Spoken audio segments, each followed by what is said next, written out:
William Dalrymple, well-known author, historian, has a new upcoming book, The Golden Road, which delves into this subject in detail. And William Dalrymple now joins us on the news track. In fact, his argument is that this is a far more significant trade route than even the Silk Route, which China is trying to push as its idea for the Belts and Road Initiative. So thank you very much, Mr. Dalrymple, for joining us from London. Absolute pleasure having you with us.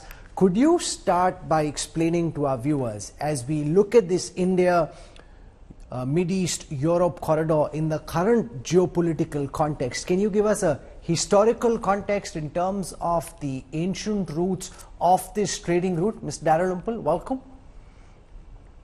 Sure. I think when people anywhere in the world think about trade between Europe and Asia, the first thing that now comes to their mind is the idea of the Silk Road. That's this concept of an overland route, very romantic idea of camel caravans laden with silk and spices crossing the Pamirs.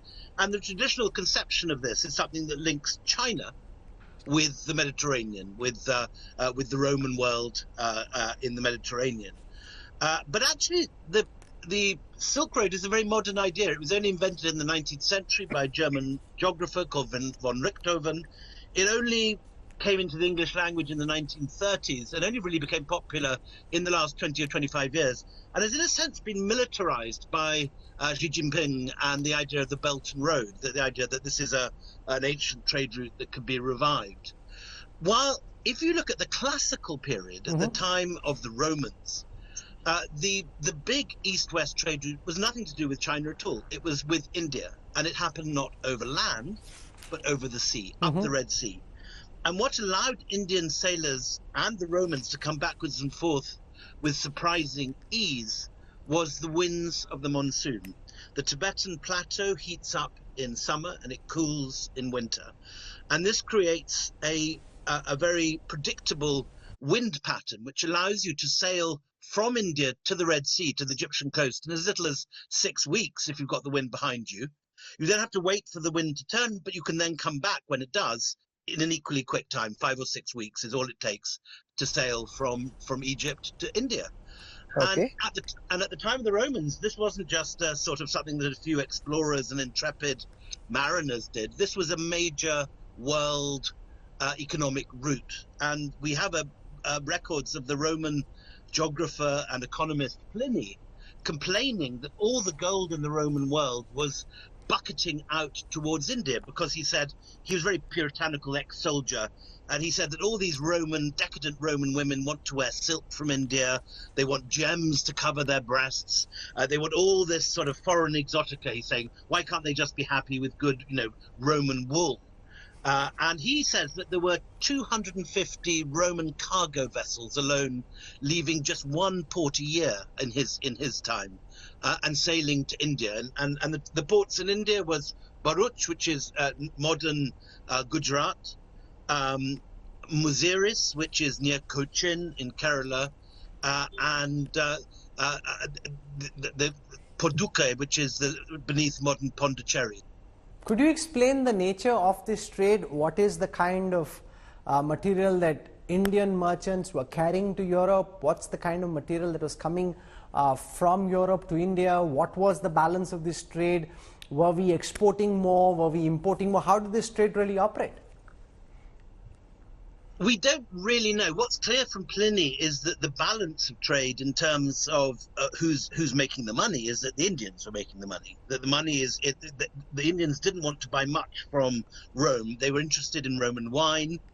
They liked Roman olive oil. They also liked a sauce called garum, which was a very popular fish sauce, which has actually been found in several port cities in India by archaeologists. It used to be exported in great big barrels.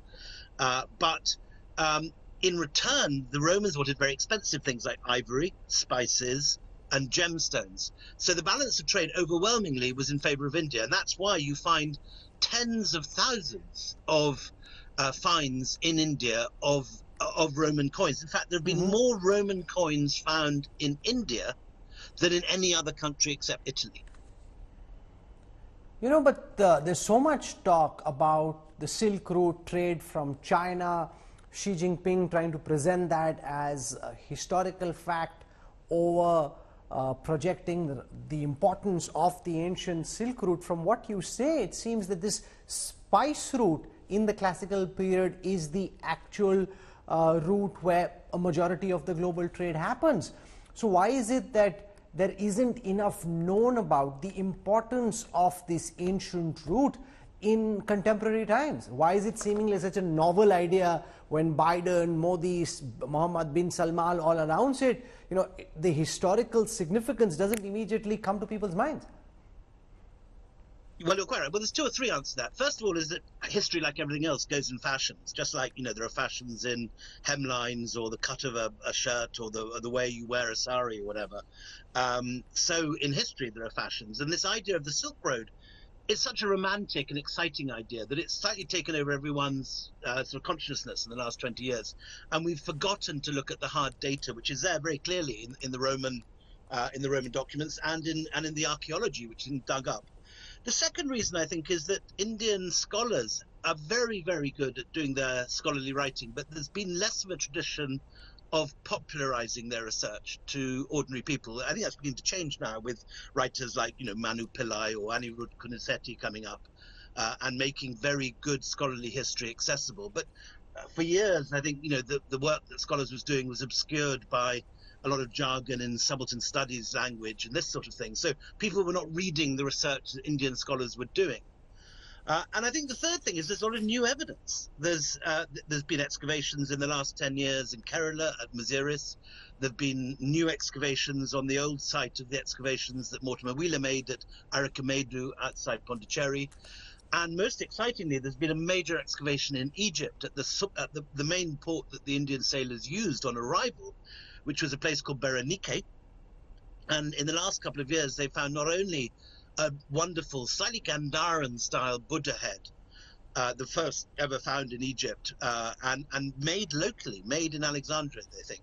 But they've also found a very early triad of Hindu gods, of the early forms of Krishna and Balarama. And this turned up just last year, hasn't even been fully published yet. So there's a wonderful, anyone wants to go on YouTube, there's a wonderful archaeologist called Shailen Bandari who's been talking about this at the Ashmolean, about Berenike. You can find that if you look online. But it's new evidence, and it's changing the picture. But the most exciting single piece of evidence, and this is the thing, in a sense, I think people should take away with them, is something called the Maziris Papyrus. Mm-hmm. And this is now it's a piece of historical document, a papyrus dug up in Egypt, probably at a site called Oxyrhynchus. It's now kept in a museum in Vienna. And when they studied it, it was a random survival in a rubbish dump. Someone had cleared out their house, all their papers got thrown into a heap, and the archaeologists dug it up. And what it is a random shipping invoice. A contract taken out by an Alexandrian Greek ship owner in the city of Alexandria, making a contract with a supplier, a merchant in Kerala. And it's a very modern document. They're listing the contents of the container. There's details about insurance, about, there's various legal things about what happens if the thing sinks and so on. And this document involves vast sums of money. A single container full of ivory that is put on one ship called the Hemapelon is listed out in this contract. And that container alone would have allowed the merchant, if it successfully arrived, safely avoided storms and sinking and pirates and everything else. If the whole thing arrived safely, the merchant would be able to buy one of the largest estates in India or Italy in its day. Wow. He would be like, an Adani or a Ambani of Kerala, aged, in 100 AD. And if one of these big Roman container ships, because we know the size of the berths of them at Berenike, they found the harbour where they used to dock, and they were enormous ships. Obviously smaller than a modern container, but, a very large ship could contain hundreds of these containers. And we know that just in one port, nearly 250 ships a year sailed to India, wow. both Roman and India, you begin to feel this. And so they've done calculations, and they found that the customs take, when the Roman customs at the port demand a third of the value of this, the customs take from that one port alone would have paid for 1/3 of the Roman imperial budget. So, in other words, it's a vast source of wealth for the Roman exchequer. The very, very pricey luxuries coming in at their port in Egypt, entering the Roman Empire, and they take a cut of it. And that alone would have paid for 1/3 of the entire military budget of the empire. So we're talking vast sums of money. And it's, as a historian, to me, it's really interesting that, modern politics has meant that this has been revived. There's various reasons for that. But again, it's partly revived, I think, in competition with the Chinese. They have their Belt and Road, and they're promoting this historical idea of the Silk Road. And India, whether knowingly or unknowingly, has landed on a very ancient trade route that, in fact, probably was more important during the classical period than the Silk Road ever was. Wow, that's fascinating. So fascinating.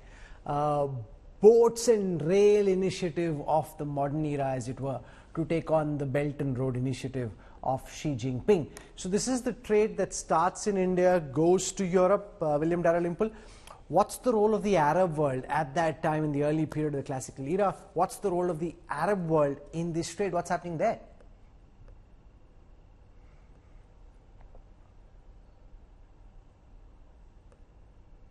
So, complicated question. So first of all, during the Roman times, the Arabs were not placed in a sense where we think of them today. So Egypt was not an Arab country in those days, and it was a Roman and a Greek and Egyptian country.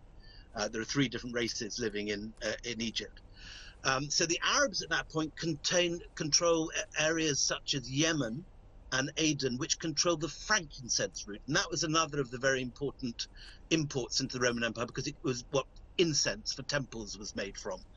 And so that's part of it. But the famous period of Arab dominating the Sea Road comes, in a later period, when you have the Mamluks in charge of Egypt in the 12th, 13th, 14th centuries.